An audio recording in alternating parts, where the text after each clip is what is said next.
How much you think, say, the sit at home where IPOB being order make people they observe every Mondays, how much you think, say, it cost the state? You cannot estimate, it's so much. The trauma also is so much.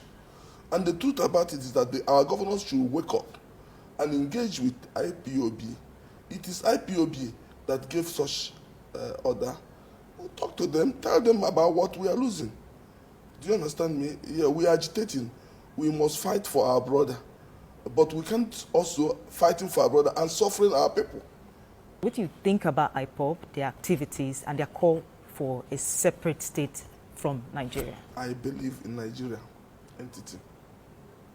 I believe also that we, the Igbos, through the instrumentality of our state government, can make an Igbo a nation inside, a mini nation inside a nation.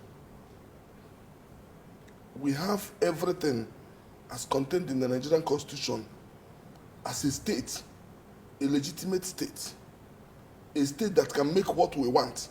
So I don't think, unless I change the name of the state, I believe that the more I'm getting from Nigeria, I can now partner with our brothers abroad to bring the aspiration, what they want in the state.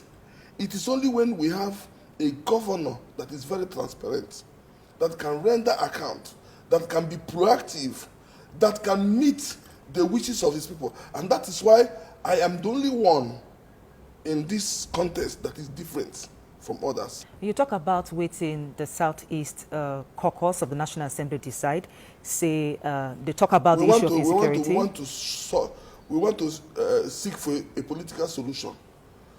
And you to the issue. Yes, and one of the issue now also say now go closely monitor the case around the arrest and detention of IPOB leader Nnamdi Kanu. Waiting now what achieve with that? No, I have been saying it. I said it in my last discussion.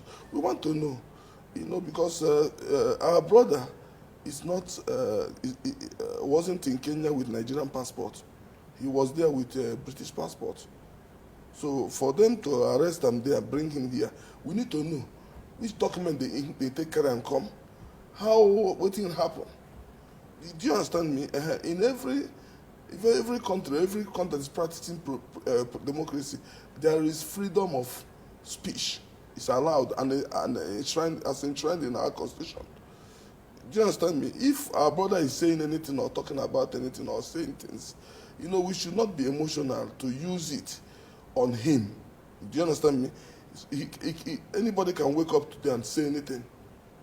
Do you understand me? He is allowed by the Constitution of Nigeria to say it.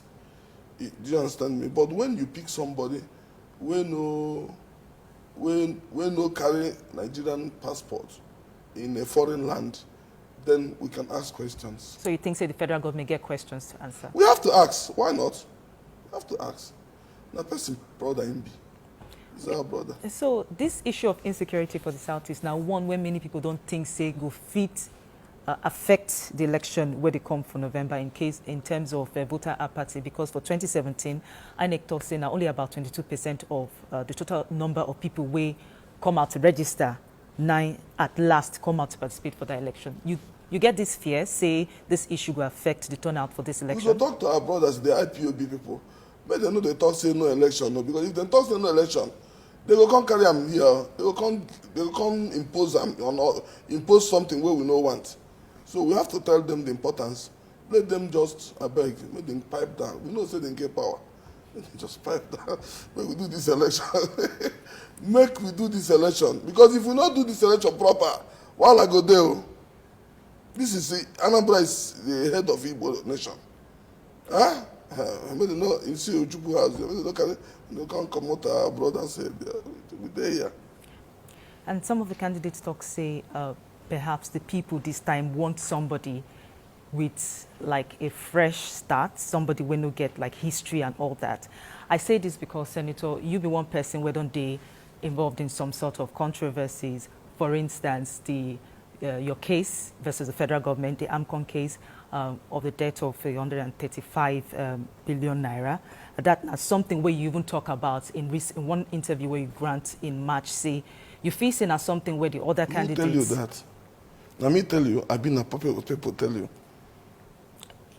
Who tell me what exactly? How did you get to know that? That it's what you read. About you need to ask me. This is an opportunity for you to clear that up. So you talk for that interview, say, you feel, say, this is an issue where some of the candidates feel bring up to... You ask me about it, we have a debate. Politicians try to slander people. They try to, talk things they don't know. This is an opportunity for you to clear that up. It's not about opportunity. I'm going to make a public statement. And I'm going to encourage every candidate to make his financial state worth. I am the only candidate, the cleanest candidate among every candidate. I can tell you for sure that you can go back to the last 6 years. I have no 1 naira debit with any Nigerian bank. What about the case with AMCON? I took AMCON to court because I invested in line with government policy. And AMCON, we had understanding which was registered in a court as a consent judgment that they will give me $100 million, which is nothing compared to the security I gave them. I gave AMCON security worth over 150 billion. And that is why today nobody can challenge it. I gave them my asset because I invested in line with government policy, and there was a policy somersault. And if you understand history or economics, when government put up its policy and you invest in line with that policy and they retract that policy or reverse that policy, it becomes a policy somersault. Those who invest in line with that approaches government, that government should come to their help. Because my case was an issue of deregulation. Anyone that has accused me of anything, by the special grace of God, I'm a very careful person, I have warned that person. Okay? You know there are a lot of issues that happened towards that AMCON, and a lot of things, Coast Charis, Access Bank. All these things has been settled. And they settled me, compensated me. And that is it. Today, AMCON has my assets. They are not in one of my assets. They don't have any business to do with my assets. What we are discussing with AMCON, I'm in court, asking them to pay me damages because they manage my company. They did not inject what they promised to inject. That's it. I still want to go back to that interview where you grant one of the local media organizations recently. For that interview, talk about the fact, say, you feel, say, people, they misunderstand you and people see you as one kind of controversial person. Why you think, say, that's you see, people are so afraid of the blessing of God upon me. They are scared because I'm very independent. Normally, go and check in politics of Nigeria. Now, when Oga finish, you go find one puppet, you give them power. And so, value, they reduce. Me, I need name. I need my name. I need to make history. Why is it that whenever you see controversy on my name, they last, and go see me enter problem? They will come, because even Bible made us to know that 10,000 will come, but they will all fall. When they born pikin, they go pinch them, you go cry. Do you understand me? If you are in life, if you're a strong man, you must meet challenges. But what matters is this: which one? Just tell me one. We don't swallow me. We don't carry me enter court or enter detention. Just nothing.